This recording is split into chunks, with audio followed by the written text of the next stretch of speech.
Ok, alors je m'y remets. Euh, Bon, je te redonne un clap, hein, du coup. Ah oui, non, attends, avant, je voulais essayer un truc.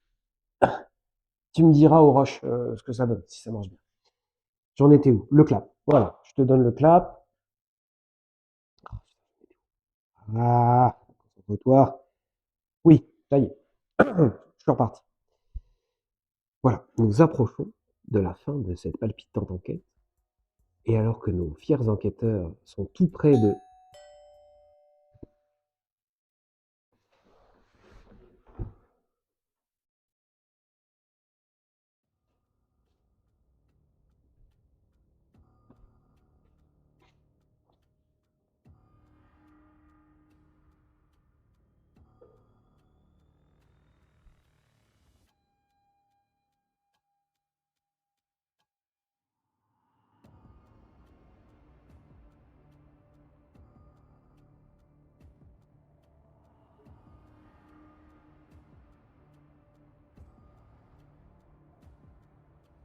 Il y a quelqu'un?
La porte s'est ouverte sur cette scène horrifique, éclairée et chichement par des bougies posées ça et là, à même le sol, hein. Et je vais vous poser la question traditionnelle. Vous êtes face à cette porte avec quelqu'un parmi vous qui a des steaks hachés à la place de 2 doigts et encore quelques traces de vomi sur ses chaussures, il me semble. Je vous pose la question traditionnelle.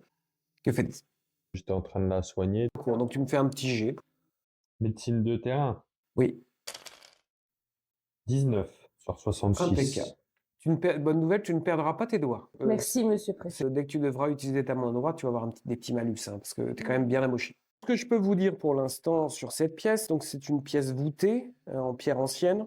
Le sol est entièrement recouvert d'une substance marron poisseuse. Vous avez un médecin parmi vous, hein, je ne vous fais pas languir, effectivement, c'est du sang séché, évidemment. Vous voyez pas très clair parce que c'est assez mal éclairé, donc pour l'instant, vos recherches sont plutôt infructueuses. Tout ce que je peux vous dire, c'est que à partir du milieu de la pièce, il y a des espèces de rails métalliques qui se dirigent vers un mur.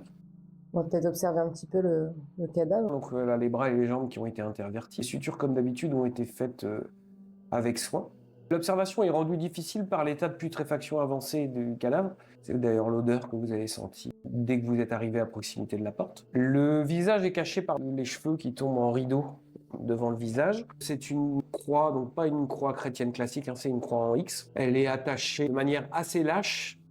J'aurais voulu observer. Après, il faut voir l'état d'avancement de la putréfaction du corps, mais si on voit de nouveau une trace de piqûre quelconque au niveau du cou. Voilà, fais-moi un jet d'autopsie avec un malus de -20, parce que le corps est vraiment abîmé. 81, ouais. Non. Déjà, tu as du mal à t'approcher parce que vraiment, c'est bien, bien en décomposition. Et là d'où tu es, entre l'éclairage chiche, la luminosité qui est assez basse, là, comme ça, tu vois rien de particulier. Je me rapproche de Jeanne avec ma lampe. Vous voulez peut-être un peu de lumière pour inspecter le corps? Comment va votre main en fait? C'est très douloureux, mais monsieur Fraîcheur a fait du bon boulot. On peut réessayer avec un peu plus de luminosité. -10. 59. Le corps est vraiment amoché. Tu vois, même au niveau des sutures des bras et des jambes, tu vois la chair qui commence à dégouliner. Et ça suinte tout ça. À mon avis, en le décrochant, le secouez pas trop. Tant qu'on est tout proche, est-ce qu'on pourrait écarter les cheveux pour regarder son visage et voir si on reconnaît quelqu'un peut-être qui aurait disparu? Effectivement, tu écartes le visage. Au moment où tu écartes, un paquet de cheveux poisseux d'humeurs diverses te reste dans les mains, colle à ta main. Le visage a les lèvres rétractées, hein, puisqu'elle est morte depuis un moment. Je ne vous fais pas tester, vous ne connaissez pas ce visage. Bon, bah, je connais pas, moi, je reconnais personne ici. T'es à côté d'elle? Oui. Fais-moi un jet de yeux, s'il te plaît. 8. Tu vois un truc qui dépasse de la bouche de la femme morte. Vous me permettez? Bien sûr. Tu trouves un papier avec écrit ceci dessus. Ça tombe bien, j'allais demander à l'inspecteur s'il avait pas vu un message public dans la pièce. Bonjour, rien vu. Non, bah, écoutez, bah, regardez, il y a un papier dans la bouche de cette pauvre femme. Je vais vous le lire. Matthieu, chapitre 7, verset 15. Gardez-vous des faux prophètes. Ils viennent à vous en vêtements de brebis, mais au-dedans, ce sont des loups ravisseurs. Quel est le rapport avec les moutons et les loups ici? Notre bergère? Bah oui. Bah, bergère, et puis on sait que le prêtre, il allait souvent la voir, non? Ah, vous pensez que c'est un rapport avec... Ouais. Avec l'abbé, peut-être, ou l'ancien. Il y en a un qu'on a retrouvé mort. On est toujours sur des paroles très religieuses. Avec des sutures très scientifiques pour le coup, je trouvais très médical. Hein. Non, vous avez inspecté la pièce? J'ai rien trouvé. Alors, tout ce que tu as pu voir, c'est qu'en suivant les rails, il se dirige droit sur un mur et le mur paraît plein. Si vous êtes à côté du corps, vous cherchez quelque chose en particulier ou pas? Au niveau de la pièce, Oui. je tâtais les murs. Ok, fais-moi un jet. 63. Tu trouves rien de particulier en tâtant les murs. C'est de la vieille pierre vaguement froide, un peu humide. Quelques traces de salpêtre à droite et à gauche, mais rien de probant. Au niveau du mur où il y a les rails, regarde si c'est un mur porteur. Alors, ça fait un bruit de pierre qu'on tape. Et sinon, j'essaye de faire coulisser le mur. Fais-moi un jet de yeux, s'il te plaît.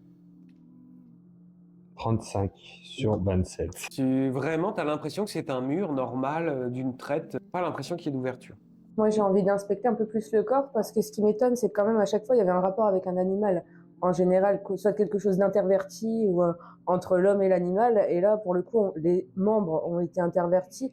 Mais ce qui me paraît bizarre, c'est que du coup, il n'y a rien de qui n'appartienne pas à son corps. Et le truc, c'est que si on la décroche, j'ai peur qu'elle parte en morceaux. On va la décrocher du coup de la croix, délicatement. Elle est fixée la croix. Fixé au sol.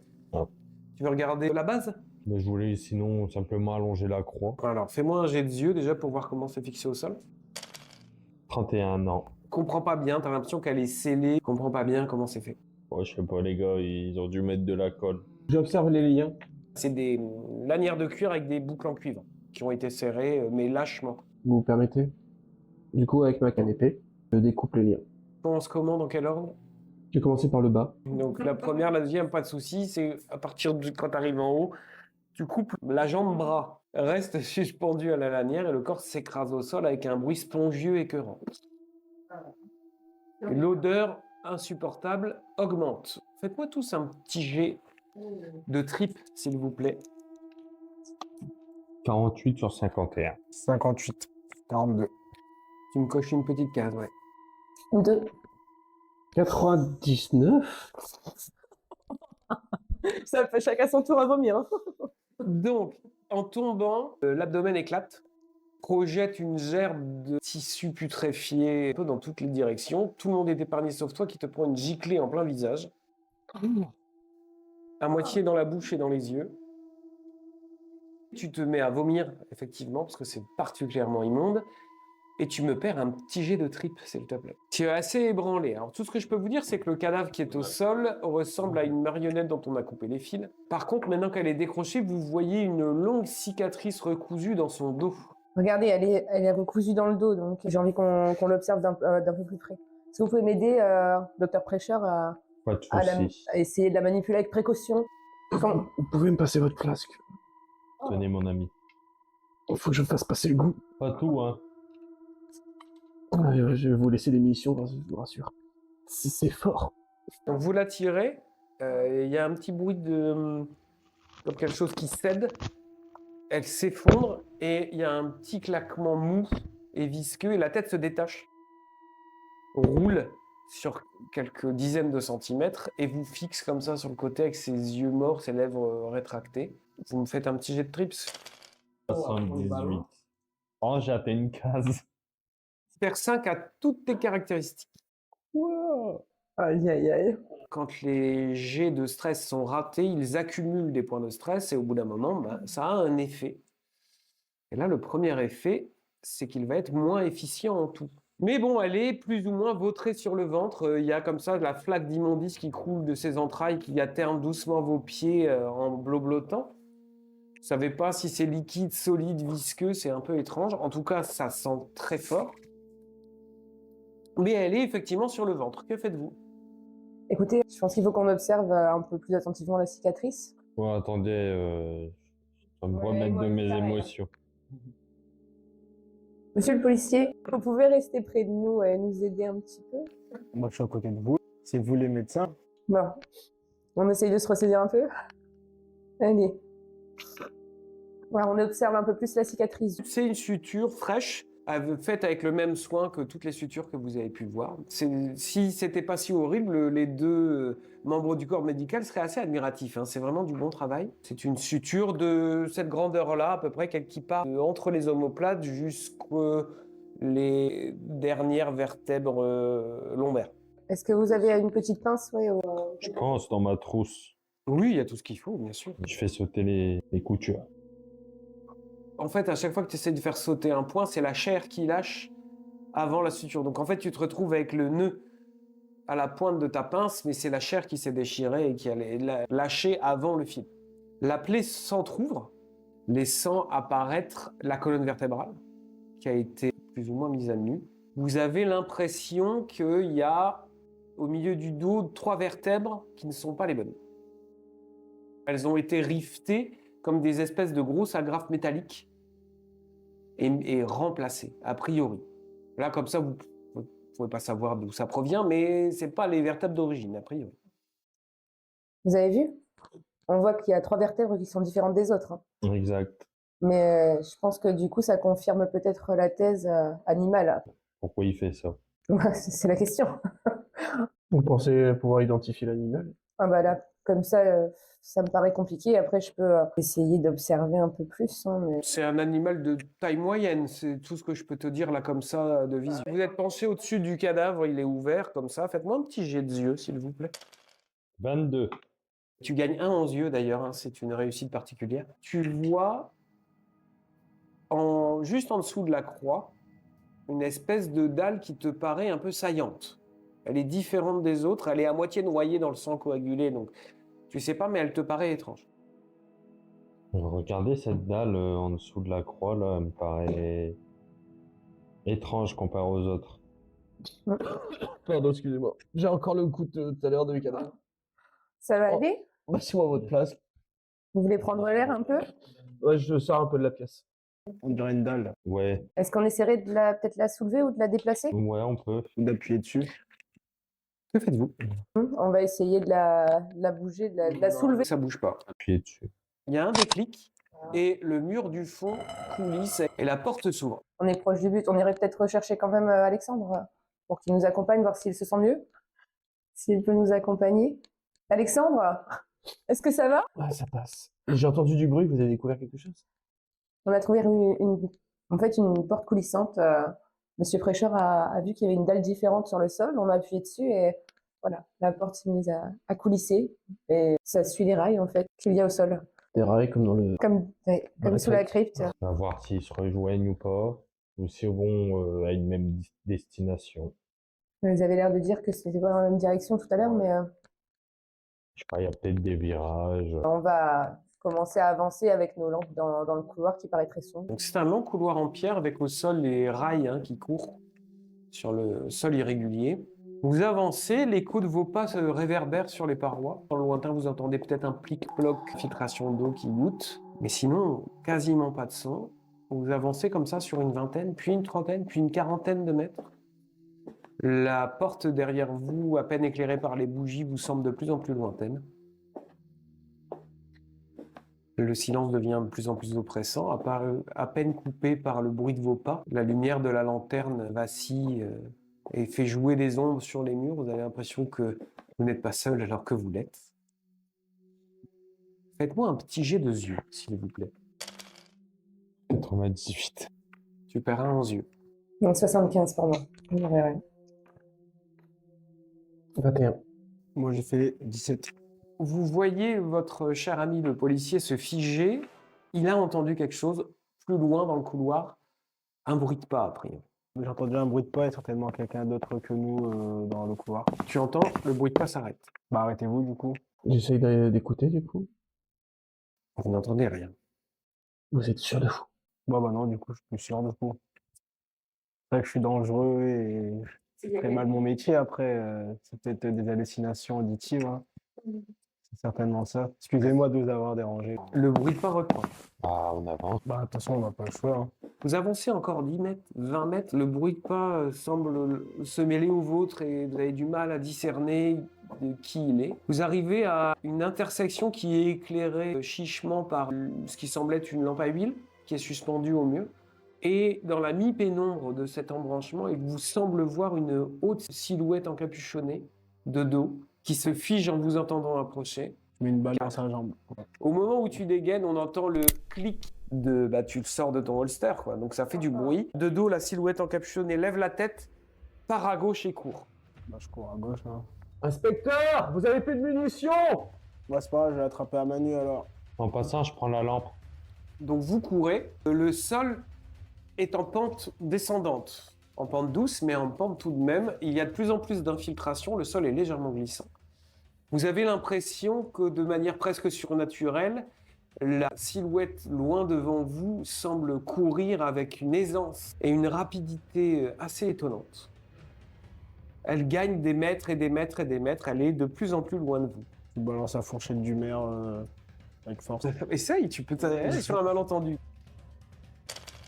3. Donc effectivement, vous voyez votre collègue sortir une fourchette de son sac tout en courant et la lancer rageusement. La fourchette siffle dans l'air. Vous entendez un petit bruit mat et un ah. La silhouette ralentit devant vous. Vous voyez clairement à la lumière de vos lampes un éclat métallique au niveau de son mollet droit. Il n'est plus qu'à une vingtaine de mètres devant vous et d'un coup il disparaît. Vous avancez et vous, effectivement vous arrivez à une intersection. Le bruit des pas boitillants semble venir de partout. Où allez-vous? En face, à gauche ou à droite? Faut observer le sol, si c'est un sol un peu humide et glissant, on peut voir des traces. Tu peux me faire un jet de yeux, effectivement, très bon réflexe. 17. Effectivement, il y a des traces de pas à droite. Ouais, alors go. Donc vous continuez, effectivement, non seulement il y a des traces de pas dans la mousse un peu au sol, mais vous voyez quelques petites gouttes de sang. Effectivement, tu l'as pas loupé, la fourchette c'est bien plus. Je ne reviens pas de dire ça. La fourchette s'est effectivement bien plantée dans son corps. Vous le suivez, et alors que le couloir semble faire un arc assez large, vous entendez un bruit de pierre qui coulisse sur de la pierre. Il a ouvert une porte. On avance.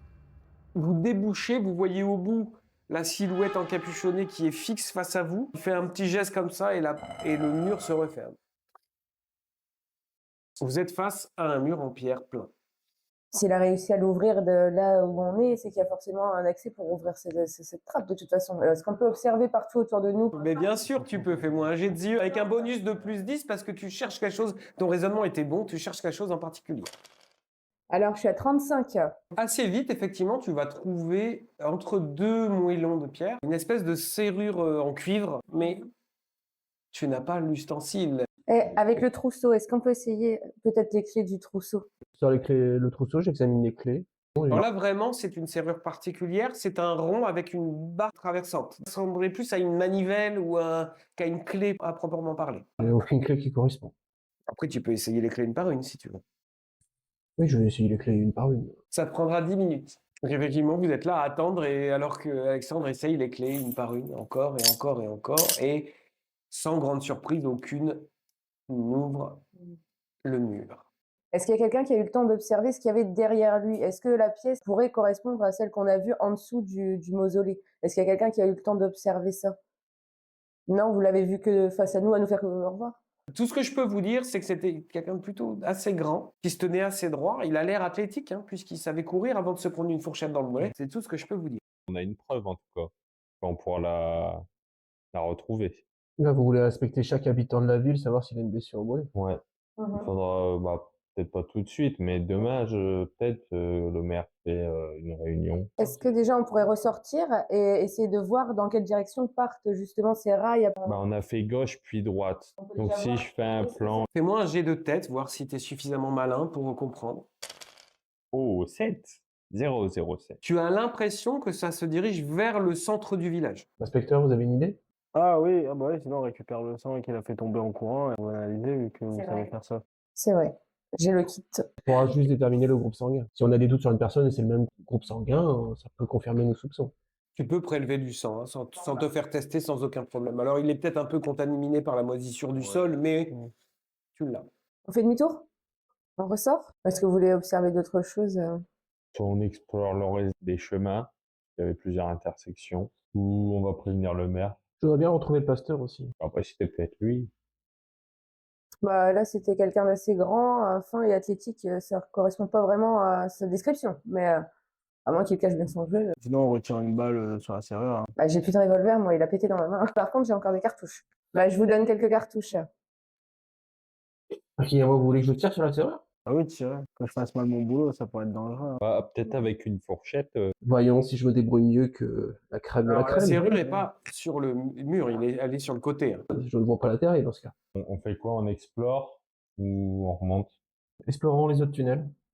Donc, vous remontez à l'embranchement. Il en reste donc deux, un à gauche et un en face. Jeanne, nous prenons la gauche. Très bien. Vous voulez inspecter le tunnel de droite? Donc, en face, vous n'allez pas aller très loin. Vous allez faire 3-4 mètres et vous allez tomber sur une cellule assez identique aux cellules que vous avez vues la dernière fois. Fermée et vide. Avec juste une paillasse, un seau et c'est à peu près tout. Et de l'autre côté, donc vous avancez, vous suivez, vous continuez à suivre les rails et vous allez arriver dans un espèce de cul-de-sac. À la différence des cul-de-sac de d'habitude, c'est qu'il y a un wagonnet qui est posé sur les rails. Un wagonnet assez simple en bois qui semble assez ancien. On va regarder dedans, voir s'il y a quelque chose peut-être. Alors, je te fais pas tester, il est vide, mais il est taché d'une matière marron un peu visqueuse. Bon, ça doit servir à transporter certainement les cadavres ou en tout cas les personnes blessées apparemment. Nous, on revient à l'intersection. Qu'avez-vous trouvé? Une cellule vide. Wagonnet en bois, qui suit les rails. Donc certainement pour transporter les cadavres, c'est beaucoup plus pratique, j'imagine. Moins fatigant. Je peux me mettre dedans et j'ai mal à ma jambe. Et vous me poussez. Ah, bien Vu sûr. les fluides corporels certainement qu'il y a à l'intérieur, je vous conseille pas. Effectivement, pas très joli. Remontons à la surface. Bah oui. Bah ouais, bah repartons. Vous remontez les escaliers, tu vois les taches de sang laissées par tes doigts en compote sur le sol. Vous traversez donc la sacristie, puis le transept, et vous êtes en dehors de l'église. Il faudrait prévenir quand même monsieur le maire. Il va sans doute nous retaper sur les doigts. Ça me semble important. Allons-y. Donc vous allez chez monsieur le maire qui vous ouvre. Alors vous allez encore m'annoncer une catastrophe, je le vois sur vos visages. Oui. On a décidé d'aller dans l'église. Ouais, oui, mais l'abbé vous a laissé entrer, je suppose. Bon, il n'était pas là, on a trouvé ses clés sous un pot.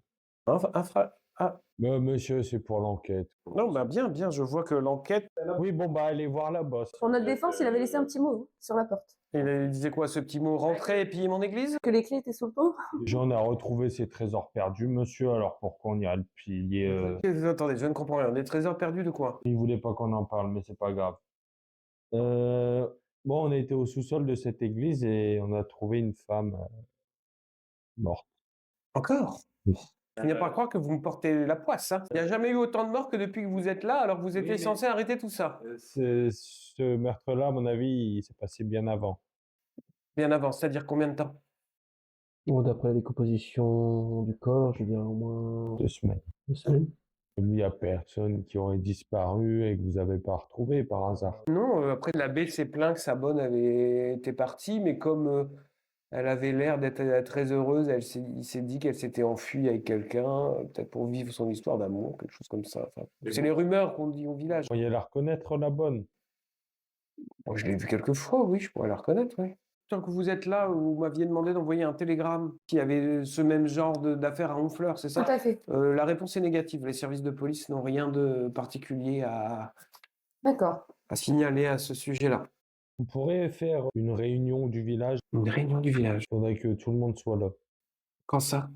Vous vous doutez bien que je peux pas faire ça dans l'heure, hein? Demain, D'accord, mais tout le monde, pourquoi vous voulez quoi? Il faut tout le monde, monsieur. C'est important pour l'enquête. D'accord, mais pourquoi?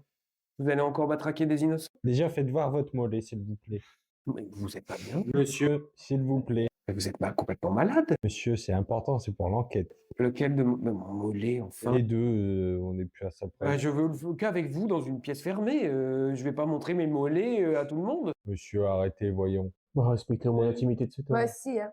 Allez-y. C'est lui. Je donne mon revolver. Je prends ce revolver. Je vous accompagne. Effectivement, il te montre son mollet. C'est mollet. C'est 2 mollets. Et il y a rien. Ce n'est pas lui. Vous m'enlèverez pas de l'esprit, vous êtes quand même des grands malades. Oh, monsieur, on a vu quelqu'un dans... Mais vous voyez souvent quelqu'un, il se passe jamais grand-chose, hein. Qui est-ce que vous avez vu? C'est pas. Non, mais il me semblait que je devais vous dire autre chose, mais je ne me rappelle pas. Mhm. Vous m'aviez demandé... Oh non, je ne sais plus. Il me semblait que vous m'aviez demandé quelque chose, mais je ne me rappelle pas. Ah, si. Un registre... Oui, je voulais savoir si le nom, enfin, si vous aviez le nom à qui appartenait la crypte. Ah oui, c'est ça, oui, merci, oui. Il part dans son bureau et il revient. Alors, selon les registres, ce tombeau appartiendrait depuis plusieurs décennies, voire presque plus d'un siècle, à la famille Brava. Dans le prochain épisode, Tu entends comme un raclement métallique qui vient d'en dessous. J'entends un bruit. Ça doit être en bas. Je vais voir. Tu vois que le soupirail que vous aviez tout à l'heure est ouvert et tu vois une silhouette de petite stature qui se faufile et qui se cache en dessous d'un des grands bacs où il recueillait le sang des animaux. Préparez vos armes. Faut pas qu'il nous échappe. Et s'il commence à courir, essayez de viser ses jambes. Moi, je n'ai plus d'armes, hein. J'ai donné mes cartouches.